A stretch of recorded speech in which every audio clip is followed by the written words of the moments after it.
नमस्कार दोस्तों, स्वागत है आपका इस वीडियो में।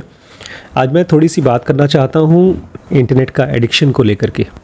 स्पेशली दो फिल्में हैं और एक टीवी सीरीज़ है छोटी सी, उसको लेकर के मैं बात करना चाहता हूँ। कैसे हमारा स्वभाव, हमारा बिहेवियर अगर हम ध्यान नहीं देते हैं तो वो इतना ख़तरनाक हो सकता है कि हमारे हाथ से किसी का खून भी हो सकता है। जब मैंने इसके बारे में सुना, पढ़ा पहली बार, तो मुझे लगा मेरे साथ तो नहीं होगा और कम से कम मेरे बच्चों के साथ नहीं होगा। लेकिन अभी रिसेंटली मैंने एक टीवी सीरियल पूरा देखा नहीं है, बट उसको देख करके उसका आर्टिकल वगैरह पढ़ा। उसका नाम है एडोलेसेंस। एडोलेसेंस का मतलब होता है एक बच्चा, जब छोटा बच्चा जब 13-14 साल का होता है, जब उसके अंदर में पहली बार हार्मोन्स आते हैं, जब बच्चों का, लड़का और लड़की का डिफरेंस दिखाई देता है शरीर में, उसको बोलते हैं एडोलेसेंस। जब लड़कियों के अंदर में पीरियड्स आना शुरू होता है, लड़कों के अंदर में मूंछ आना शुरू होती है, उसको बोलते हैं एडोलेसेंस। तो एडोलेसेंस नाम की एक टीवी सीरियल बनी है जिसमें एक 13 साल के बच्चे ने, वो अपने घर में आराम से सोया हुआ था और अचानक से 8-10 पुलिस वाले उसके घर के ऊपर रेड करते हैं। और ऐसे रेड करते हैं जैसे कोई बहुत बड़ा क्रिमिनल मशीन गन लेकर के अंदर किडनैप कर रहा हो किसी को। और जब उसके बेड पे पहुँचे तो बेचारा इतना डर रहा था कि उसने बिस्तर पे ही अपने पैंट में सुसु कर दी थी। लेकिन उसको पकड़ा और फिर लेकर गए पुलिस स्टेशन। पहले एपिसोड के अंत तक में ये समझ में आ गया कि उसने एक 13 साल की बच्ची का 7 बार चाकू से मार के खून किया है। तो खून तो बहुत होते रहते हैं और लोग उसके पकड़े जाते हैं तो सज़ा होती है। कुछ लोग सुधरते हैं, कुछ लोग और बुरे क्रिमिनल हो जाते हैं। उसी कॉन्टेक्स्ट में अभी रिसेंटली मैंने बच्चों के साथ में एक फिल्म देखी थी, इसका नाम है छावा। देखिए आप लोगों ने छावा फिल्म देखी है? देखिएगा भी मत, क्योंकि उसमें एक क्रिमिनल है जो बहुत खराब आदमी था, सचमुच में था। नाम जानते हैं? औरंगजेब।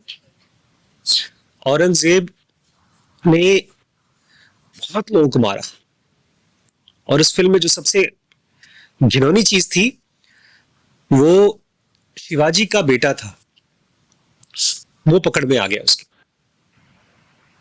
उसको पकड़कर उसके हाथ पैर बांध के उसको पहले तो उसको बोल रहे थे कि तुम माफी मांगो, हमारी तरफ हो जाओ, लेकिन वो नहीं मान रहे थे। तो उनके हाथ पैर काट दिए, लेकिन काटने से पहले खूब टॉर्चर किया उनको। आंखें, गरम लोहे से आंखें फोड़ दी, उसके बाद जीभ निकाला, फिर हाथ काटा। हालांकि वो सब सीन, हाथ काटने का सीन दिखाया नहीं, लेकिन जीभ निकालने का और आंख फोड़ने का सीन दिखाया है। लेकिन मुझे लग रहा था, मुझे और डॉक्टर एमपी को दोनों को लग रहा था कि ये बहुत ज्यादा सीन दिखा रहे हैं, बहुत ज्यादा घिनौनी चीजें दिखा रहे हैं पब्लिक में। नहीं दिखाना चाहिए, क्योंकि उस फिल्म को देख करके हम लोगों के मन में खाली ये बात आ रही थी कि औरंगजेब तो खराब आदमी है ही, लेकिन इन जनरल ये मन में बात आ रही थी कि मुस्लिम लोग भी खराब है, क्योंकि औरंगजेब मुस्लिम था। और फिर मैं इस बार जब शक्ति जी से मिला तो एक बड़ी इंटरेस्टिंग चीज हुई। बताओ, एक मुझसे ये जो फिल्म देखने गए थे छावा, वो मैं जाता नहीं देखने के लिए अगर इसमें शिवाजी के बारे में बताते, मतलब ये शिवाजी के बेटे के बारे में बता रहे थे। मुझे लगा शिवाजी के बारे में बात कर रहे हैं, क्योंकि मेरी बड़ी इच्छा थी कि शिवाजी को मैं देखूं। उनकी बड़ी मैंने कहानी सुन रखी है कि बहुत बड़े राजा थे, बहुत अच्छे राजा थे, और पता चला शिवाजी के बेटे थे ये। लेकिन शक्ति जी ने बताया, श्याम बेनेगल नाम के बहुत अच्छे फिल्म डायरेक्टर प्रोड्यूसर हैं, उन्होंने भारत एक खोज नाम की किताब है, पता है किसने लिखी है? गेस करिए। इंडिया के एक प्राइम मिनिस्टर हैं जिसको हमारे मोदी जी बिल्कुल पसंद नहीं करते। पंडित नेहरू जी ने लाल किले से क्या कहा, वो जरा आपको मैं बताना चाहता हूं। पंडित जवाहरलाल नेहरू ने किताब लिखी है डिस्कवरी ऑफ इंडिया, भारत एक खोज। उसमें शुरू से लेकर के वेदांत, वेद, शंकराचार्य, बुद्ध, राम, सबकी कहानियां उसमें लिखी। उसमें शिवाजी की और औरंगजेब की भी कहानी लिखी है। और मेरी जान में जितने भी टीवी सीरियल्स मैंने देखा है, ये वन ऑफ द बेस्ट है। अगर कोई आदमी फिल्म मेकर होना चाहता है तो उसको देखना चाहिए। नहीं, श्याम बेनेगल। तो इस बार मैंने वो एपिसोड देखा जानबूझ के औरंगजेब का, कि एक तो वहां दिखाया औरंगजेब को देख करके कैसे छावा को जब उसने मारा है, टॉर्चर किया है, तो हमारे मन में क्या भावना आती। और यहाँ पर डिस्कवरी ऑफ इंडिया में जो औरंगजेब का एपिसोड है उसको देखा तो एकदम ही अलग फीलिंग आई। छावा फिल्म में कहीं पर ये दिखाया नहीं गया, जबकि हम सब जानते हैं औरंगजेब ने खाली हिंदुओं को नहीं मारा, उसने अपने बाप को भी मारा, अपने सगे भाई को मारा, उसके पिताजी को उसने बंद करा दिया था घर में ही। बहुत अच्छी एक्टिंग की थी ओमपुरी जी ने। ओमपुरी जानते हैं आप लोग? आप लोग नहीं जानते होंगे ओमपुरी, उनके मुंह पे दाग टाइप का है, बहुत अच्छे एक्टर, उनकी आवाज बड़ी अच्छी है। आप देखिएगा एपिसोड। यहां जब आप देखते हैं तो आपको लगता है कि एक आदमी का स्वभाव खराब था। छावा में जब आप फिल्म देखते हैं तो आपको लगता है ये इस रिलीजन के लोग खराब होते। आपके मन में छावा देखने के बाद ये फीलिंग आएगी कि मुस्लिम खराब है। लेकिन जब आप औरंगजेब सीरीज को देखते हैं भारत की खोज में, तो आपको क्या फीलिंग आएगी? एक आदमी के अंदर में प्रॉब्लम है। लेकिन मैं यहां पे बात कुछ और कर रहा था, एडोलेसेंस की बात कर रहा था। कोई गेस करेगा क्यों मारा उस बच्चे ने? 13 साल के बच्चे ने 13 साल की बच्ची को क्यों मारा होगा? अच्छा, कोई आदमी किसी को मारता क्यों है? आप बताइए, कोई भी आदमी किसी को क्यों मारता है? हेट करते हो तब। अच्छा चलिए, मारने को छोड़िए, हम कब किसी के साथ में लड़ते हैं, बहुत बुरा लड़ते हैं, मन करता है कि मार डाले, पसंद करते हैं इसलिए, पसंद नहीं करते हैं तब। ठीक है, फिर मेरा सवाल ये है कि जब एक आदमी किसी को पसंद नहीं करता है तो उसको लड़ाई करता है, तो फिर एक आदमी और औरत जो शादीशुदा है एक दूसरे के साथ में, वो क्यों लड़ते हैं? कुछ ऐसा काम करते हैं वो जो उनको पसंद नहीं आता।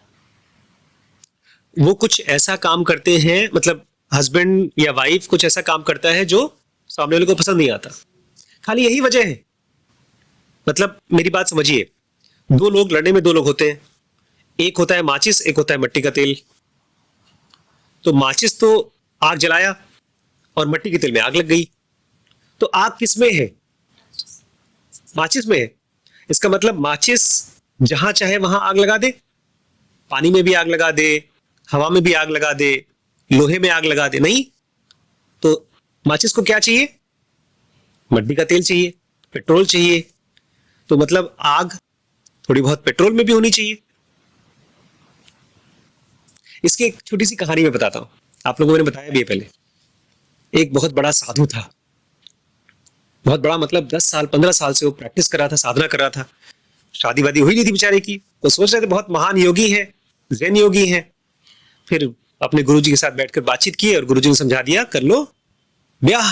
अब उनकी हो गई शादी, अब बीवी आई। वही हुआ जो शादी के बाद होता है। नहीं, मैंने कहानी थोड़ी बदल दी है। इस कहानी में जो साधु था वो बेचारा आग मांगने जाता है, कि जो पड़ोसी था ये गुरुजी के पास आता था आग मांगने के लिए। और गुरुजी क्या बोलते थे? मैं साधु हूं, साधु भिक्षा मांग के खाता है, मेरे पास आग वाग नहीं मिलेगी। फिर भी वो आदमी बार बार यही आता था, थोड़ा सा आग दे दो खाना बनाना है, थोड़ा सा आग दे दो खाना बनाना है। जब 10 15 20 बार उसको मना कर दिया, तब 21वीं बार वो आग मांगने आया और ये भाई साहब आग बबूला हो गए, चिल्लाने लगे, पागल हो क्या तुम, समझ में नहीं आता है, मेरे पास नहीं है आग। तो क्या बोला वो? फिर कहां से निकला आग? अब इस बच्चे ने उस लड़की का खून बताया क्यों किया? 2 वजह से। एक तो उसके अंदर आग थी, मतलब कि ये बच्चा अंदर में हम सब की तरह ही गुस्सैल था, और साथ ही साथ वो बच्ची और ये बच्चा दोनों मिलना जुलना नहीं जानते आजकल के बच्चे। आजकल इंस्टाग्राम की दुनिया में, मोबाइल की दुनिया में लोग जब एक दूसरे को मिलते नहीं है ना, खाली व्हाट्सएप के जरिए बात करते हैं। आपकी किसी बात पर, जैसे आपने मुझे कुछ मैसेज किया, कोई जोक भेजा और मैं उसको लाइक कर दूं, तो आप बड़े खुश हो जाएंगे कि भाई मेरे जोक को सर ने लाइक किया है। या हो सकता है आपका जोक मुझे पसंद नहीं आया, किसी और का जोक पसंद आया, उसको लाइक कर दिया। आपको पता भी नहीं चलेगा, आपको उस आदमी से जलन शुरू हो जाएगी जिसके जोक को मैंने लाइक किया है। अब इस बच्चे ने क्या किया, पुलिस को नहीं पता था इसके बारे में।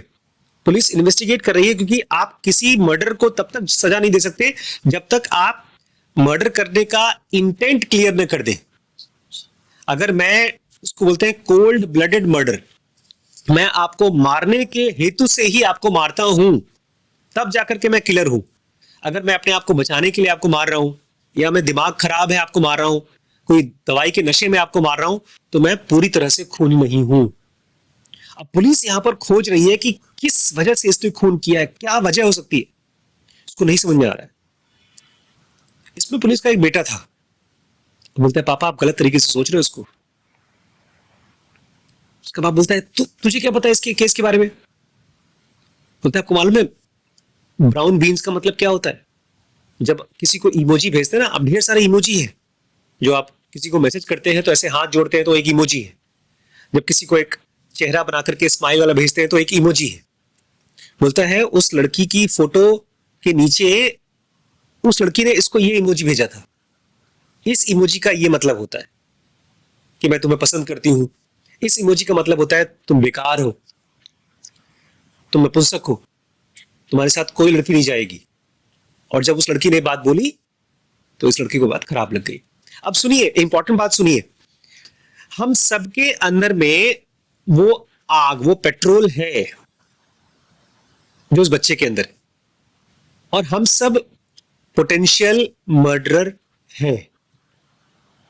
जिसके भी मन में विचार आ रहा है किसी को मारने का, जैसे मुझे याद है अभी पिछले हफ्ते मैं यहां पर काम कर रहा था, यहीं पर बैठ के काम कर रहा था, और तब तक से डॉक्टर साहब का फोन आया मुझे, क्या कर रहे हो, और उनकी आवाज से मुझे समझ में आ गया कि वो परेशान है और मुझे डांट रही है। मैंने कहा मैं काम कर रहा हूं, अभी आओ। और उस, सोचिए मैं उनका हस्बैंड हूं और मैं स्पिरिचुअल आदमी हूं, वो भी स्पिरिचुअल औरत है। मेरा कुछ फाइल ट्रांसफर हो रहा था कंप्यूटर में से, एसएसडी में से कंप्यूटर में, और मेरे दिमाग में हो रहा था जल्दी क्यों नहीं होता ट्रांसफर, जल्दी कंप्यूटर को बंद करूं, जल्दी पहुंचूं ऊपर। उन्होंने वहां से माचिस जलाई और मेरे अंदर का टेंशन चालू हो गया। और वो टेंशन, वो तो बेचारी हेल्प मांग रही थी, लेकिन उनको ये नहीं आता था कि हेल्प कैसे मांगा जाता है। जब आदमी परेशान होता है, मैं उसी को आग बोल रहा हूं, क्योंकि माचिस और पेट्रोल जब दोनों अपने रियल रूप में आएंगे, जब माचिस अगर जली हुई नहीं है तो आग नहीं लगेगा, पेट्रोल अगर टिन पैक है, सील्ड है, तो भी आग नहीं लगेगी, उसको फैला होना चाहिए। अब एक हस्बैंड एक वाइफ है, भाई बहन है, दोस्त है, क्योंकि ये बच्चा लड़की दोनों दोस्त थे। मैडम ने बोला जल्दी आओ। जब मैं वहां पहुंचा तो हम लोगों की ऑलमोस्ट 15-20 मिनट तक बहस हुई, और उस पूरे बहस में वो भी और मैं भी अपने अंदर की आग को बुझाने की कोशिश कर रहे थे। आग तब फैलती है जब हम उसको फैलाना चाहते हैं। आज मैंने एक हस्बैंड वाइफ लड़ रहे थे, उनसे पूछा, वाइफ से पूछा, अच्छा आपको लगता है आपके हस्बैंड ने अपनी जिंदगी में आपके साथ कुछ अच्छा किया होगा? मैं लड़ाई को शांत करना चाहता था। क्या करेंगे, जिंदगी भर में कुछ नहीं किया इस आदमी ने मेरे लिए। मैंने कहा 50 साल की शादी हो गई आप दोनों के बीच में, और आपके हस्बैंड ने आपके लिए कुछ अच्छा नहीं किया? मैंने कुछ किया ही नहीं। फिर मैंने हस्बैंड से पूछा सेम क्वेश्चन, लेकिन हस्बैंड अपनी आग को कंट्रोल करना जानता था। उसने कहा मेरी वाइफ बहुत ईमानदार है, वो सच बोलती है, तो अगर उसने कहा है कि मैंने अपनी जिंदगी में कुछ उसके लिए अच्छा नहीं किया, शायद सच ही बोल रही हो। असल में हम लोग आजकल जो MI सीख रहे हैं, मोटिवेशनल ट्रेनिंग, उसमें ये तरीका है, अगर आप किसी को चाहते हो कि वो शांत हो जाए, तो उस आदमी के अंदर में जो अच्छाइयां हैं, ईमानदारी से जो अच्छाइयां हैं, उसको निकालो। लड़ाई इसलिए भी होती है क्योंकि हम अपने इमोशंस, जो सच इमोशंस है, उसको बहुत आसानी से उल्टी कर देते हैं। इस बच्ची को उस लड़के ने इसलिए मारा क्योंकि इंस्टाग्राम पे उसने पब्लिकली ये कह दिया था कि ये नल्ला है, कि इसको कोई लड़की पसंद नहीं करेगी, और इस लड़के को ये अंदर से फीलिंग आना शुरू हो गई कि बहुत बदसूरत है। हम लोग जब किसी के मुंह से कुछ बात सुनते हैं, और खास तौर से वो आदमी मेरे लिए इंपॉर्टेंट होना चाहिए। मान लीजिए कोई XYZ आदमी मेरे बारे में क्या कहता है मुझे कोई फर्क नहीं पड़ता, लेकिन हो सकता है अनुज के लिए मैं बहुत बहुत प्रोसेसिव हूँ, मैं अनुज की बात को बहुत वैल्यू करता हूँ, और वो मेरे बारे में कुछ खराब बोले तो वो बहुत गहरे चुभ जाती।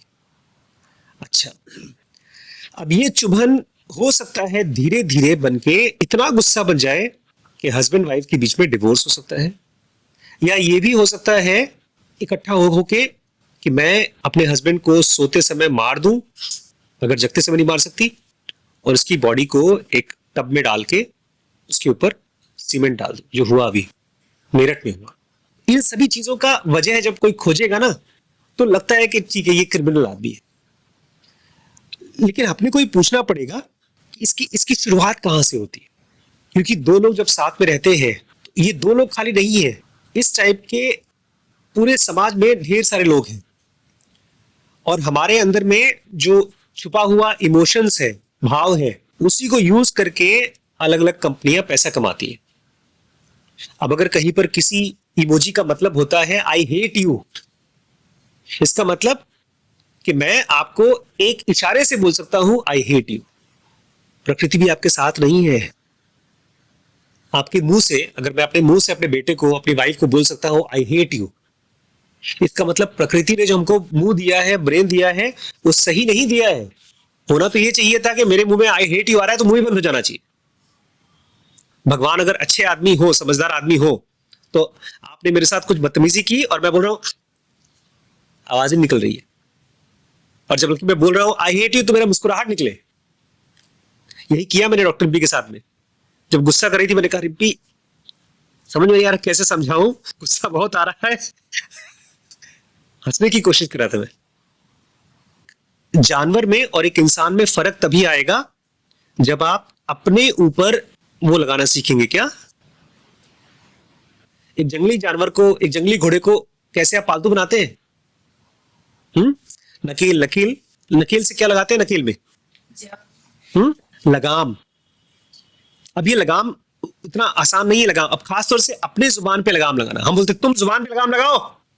आज वो आदमी अपनी वाइफ के सामने बोलता है, दोनों की जो लड़ाई हो रही थी, मेरी औकात इस घर में एक नौकर जैसी। अब ये सेंटेंस मैं अपनी वाइफ के सामने बोलता हूं, मान लो कि मेरी औकात इस घर में एक नौकर की तरह है, तो उसको कैसा लगेगा? जिसको ये चीज करना नहीं आता कि अगर मैं ये बोलता हूं तो सामने वाले को कैसा लगेगा, ये एक इसको बोलते हैं रिफ्लेक्शन। जिसको ये नहीं आता वो समझ लो मर्डरर है। अपने माइंड में एक विचार आया, जैसे हम तुम्हारे कमरे में गए और मैंने देखा कि वहां पर एक छोटा सा ऐसी गंदगी पड़ी हुई है, और मैं आपको बोलता हूं ये क्या कर दिया तुमने, गंदगी क्यों है? और ये बोलने के बाद तुम्हें कैसा महसूस होगा? अगर मैं इसको सोचना नहीं जानता तो मैं खूनी हूं, क्योंकि मेरा और आपका जो रिश्ता है वो मजबूत नहीं हो पाएगा, वो कमजोर होगा। और जहां पर रिश्ते कमजोर होते हैं वहां पर हेट्रेड की शुरुआत होती है, नफरत। चाहे वो शादीशुदा हस्बैंड वाइफ ही क्यों ना हो, इससे कोई फर्क नहीं पड़ता है कि आप 7 फेरे लेकर के साथ में। मैं आपको एक बार ऐसी बात बोलता हूं जिसकी वजह से आपको खराब लगा, तो नफरत की शुरुआत हो गई। और मुझे लगता है जो औरंगजेब जैसे लोग होते हैं ना, इनका ब्रेन ही पूरी तरह से नफरत से ही बना है। लेकिन इसमें सबसे बड़ा रोल आजकल की जनरेशन में, आजकल के टाइम में है। एक अच्छी चीज हमारे बॉडी में ये है ना कि जब कुछ गड़बड़ हमसे होती है ना, तुम्हारा बॉडी बार बार हमको बताता है यार ये गड़बड़ हुआ, मुझे ऐसा नहीं बोलना चाहिए था उसको। लेकिन अब क्या होता है, जैसे मैं परेशान हुआ मैं चला जाऊंगा इंस्टाग्राम पे या मोबाइल पे। ये बहुत खतरनाक है, क्योंकि हम लोग अभी गए थे वहां भीमताल, तो गुरुजी ने सुबह 1 घंटा और शाम को 1 घंटा बिना मोबाइल के बिठाकर ध्यान करवा रहे थे। जब आप बिना मोबाइल के रहते हैं तो आपके अंदर की भावनाएं बाहर निकलती है, वो दिखती है। और जब दिखती है तो पता है क्या होता है, आपका अपने ऊपर लगाम मजबूत होता है। हम लोग ज़ुनोगा में पढ़ते हैं, जब कोई विचार हमारे मन में से आया बाहर, तो सबसे पहले कौन सा रूप होता है उसका? Pure mind energy state.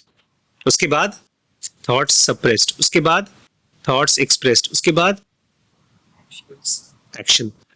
अब मान लो मेरी वाइफ आई और मेरी वाइफ बोलती है अगर तुम मेरी बात नहीं मानोगे तो मैं खाना नहीं खाऊंगी। ठीक ठीक ठीक, सुनो सुनो, अभी ऐसा मत सोचो कि तुम दोनों, सोचो मैं और मैडम है।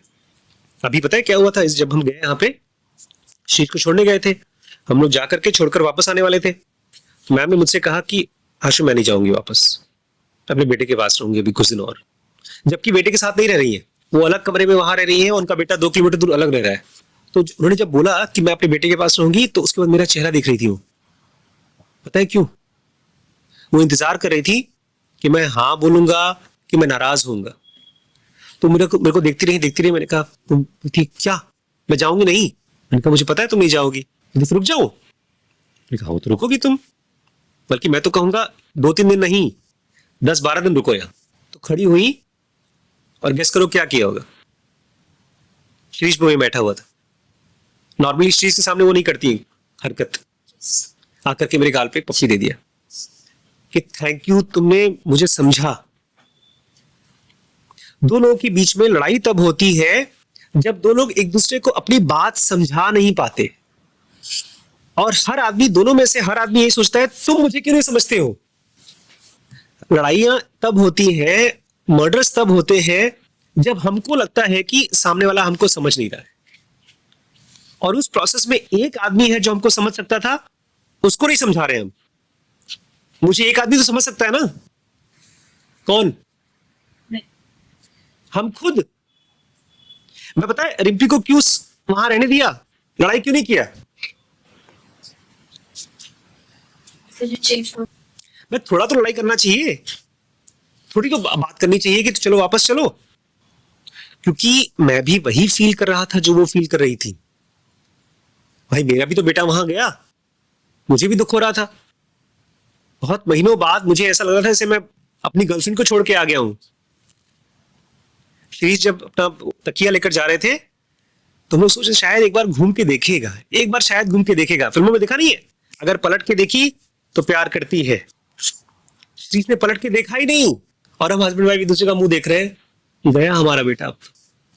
अभी शाम को अभी फोन आया था, तो एक वहां पर बड़ा सा फील्ड है, मैदान है, जहां पर बच्चे शाम को खेलने आते हैं।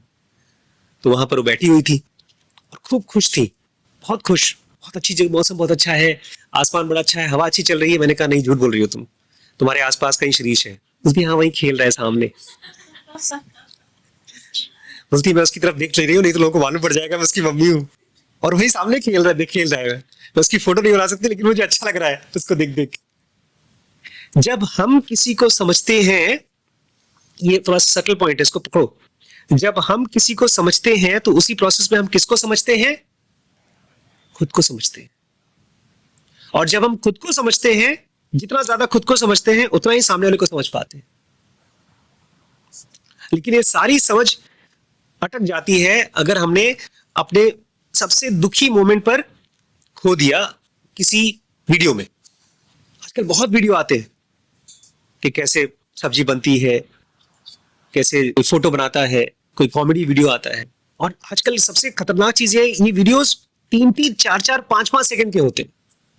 तो आपको लगता है खाली 5 सेकंड देख करके उसके बाद चलो फिर काम करते हैं, लेकिन उस 5 सेकंड में जो बहुत स्ट्रांग इमोशन अंदर था, जिसको आप देख सकते थे और देख करके क्या कर सकते थे?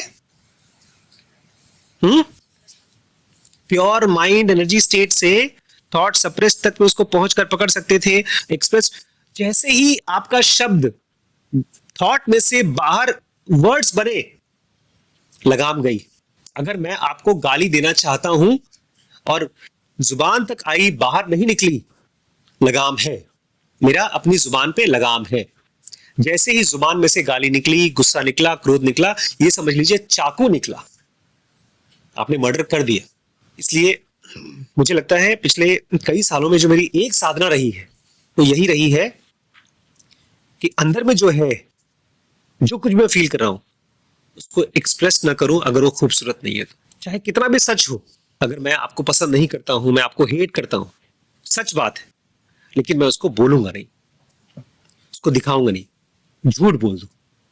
जितना ही आप अपने इमोशंस को, अपने विचारों को बाहर एक्सप्रेस करने से रोकते हो, उतना ही आपकी लगाम मजबूत होती जाती है। मुझे लगता है आपने काम बहुत बेकार किया है। मैं कितना प्यार से आपको ये चीज बता सकता हूं कि आप उसके लिए वाव फील करें, वो लगाम है। और अगर मैं खाली आपको बोलता ये क्या बेकार काम करते हो, तो कुछ अकल नहीं तुमको, तो ये उल्टी है, ये दस्त है। आपने बोल तो दिया, लेकिन उसके बाद सामने वाले के अंदर में क्या भाव आया, क्या बदलाव आया। इसलिए मेरे हिसाब से श्याम बेनेगल का औरंगजेब ज्यादा अच्छी मूवी है कंपेयर टू छावा का औरंगजेब। एडोलेसेंस को देख करके तो आपको लगता है अरे यार क्या कर सकते हैं। ये खाली मोबाइल में वीडियोस ना देखने से फर्क नहीं पड़ेगा कि मोबाइल कम चलाओ। मेन काम कब होगा? जब बीवी खाना नहीं खा रही है तो हम भी ना खाएं। मैं एक बात बताना चाहता हूं, इंपॉर्टेंट बात है। मैं अपने आसपास में लोगों को देखता हूं, अच्छे अच्छे लोगों को देखता हूं, गरीब लोगों को भी देखता हूं और अमीर लोगों को भी देखता हूं। बहुत से गरीब लोग अमीर इसलिए नहीं बन पा रहे हैं क्योंकि हस्बैंड वाइफ में प्यार नहीं है। बहुत से गरीब लोग अमीर नहीं बन पा रहे हैं क्योंकि हस्बैंड वाइफ में प्यार नहीं है। बहुत से अमीर लोग दुखी हैं क्योंकि हस्बैंड वाइफ में प्यार नहीं है। लेकिन प्यार क्या है? प्यार है, प्यार वैसे तो बहुत चीज़ों को बोलते हैं, लेकिन प्यार का जो कोर है वो ये है कि सामने वाले को कुछ देर बाद समझना। कुछ देर बाद मतलब उस समय तो नहीं समझ पाएंगे जिस समय मुझे गुस्सा आ रहा है, बट कुछ देर बाद समझना। जिस बात पे मुझे गुस्सा आ रहा है कि ये गलत है, तुम ऐसा काम क्यों कर रही हो, उस कंडीशन में मैं उसके मन में जाकर बैठ जाऊं और महसूस करूं, फिर मुझे वो सारे शब्द भी आ जाएंगे मुझे जो बोलना है उसको, और उसके बाद जो होगा देखा जाएगा। मैंने श्रीज को इस बार बोल कर आया हूं, बट श्रीज को लास्ट में लिख कर आया हूं, चिट्ठी में लिख करके आया हूं, बार बार बोल के भी आया हूं, जिस दिन तुम्हें लगे कि मेरा मन नहीं लग रहा है, सब छोड़ छाड़ करके आ जाना। पैसे की परवाह ही मत करना। मेरे पिताजी मुझसे बोलते थे, बेटा बहुत पैसा बर्बाद हुआ है तुम्हारे ऊपर, पढ़ाई करना, छोड़ना मत। और मैं बार बार छोड़ के आता था। मैं एमबीबीएस छोड़ के आ जाता था। ये मत बोलो कि यार मैं अच्छे से प्यार कैसे करूं। प्यार मतलब आज की जो क्लास का मेन चीज़ हमने पढ़ा है, थॉट्स सप्रेस्ड मतलब विचार अभी बंद है। फिर थॉट्स एक्सप्रेस्ड मतलब अब बन गया, मुंह में आ गया है। भाड़ में जाओ, तुम्हें खाना है तो खाओ, नहीं तो भाड़ में जाओ। ये शब्द अपने आप में पूरी तरह से सच है, लेकिन फिर भी ये एक नॉन लगाम्ड शब्द है।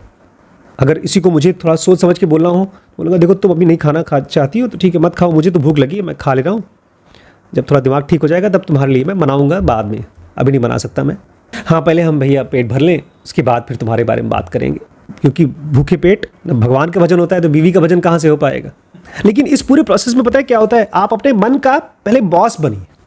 अब मन में जो गुस्से वाला एक फुलझड़ी है वो चपड़ चपड़ चपड़ चपड़ चल रही है, उसी फुलझड़ी को पहले आप शांत करिए। जब अंदर में फुलझड़ी शांत हो गई तब बोलो हाँ आप बताओ क्या बोल रही थी, खाना खाओ कि नहीं खाओगी। आप समझिए, जब तक आप अंदर से एक फ्री आदमी की तरह नहीं महसूस करेंगे, जब तक आप अंदर से फ्री नहीं होंगे, आपको लगेगा यार सामने वाला मेरे को अपनी उंगलियों पे नचा रहा है। जब आपकी बुरी से बुरी चीज़ भी सामने वाला एकदम मुस्कुरा के ले पाएगा, तो बताया डॉक्टर निम्पिक बहुत अच्छी चीज़ बोलती हैं, जब मैं परेशान होती हूँ तो मुझे तो निकालो, मैं डूब जाती हूँ, दुख में डूब जाती हूँ, तो मुझे निकालने में हेल्प करो। और उनको पता है कि मैं अपने इमोशन में से जल्दी बाहर आ जाता हूँ, मुझे तैरना आता है अपने इमोशन पे।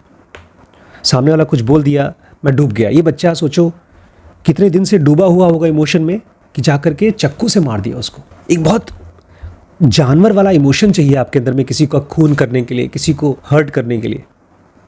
और बहुत बार क्या होता है, खून नहीं करते हम, लेकिन ऐसी ज़िंदगी जीते हैं कि खून से भी बदतर है।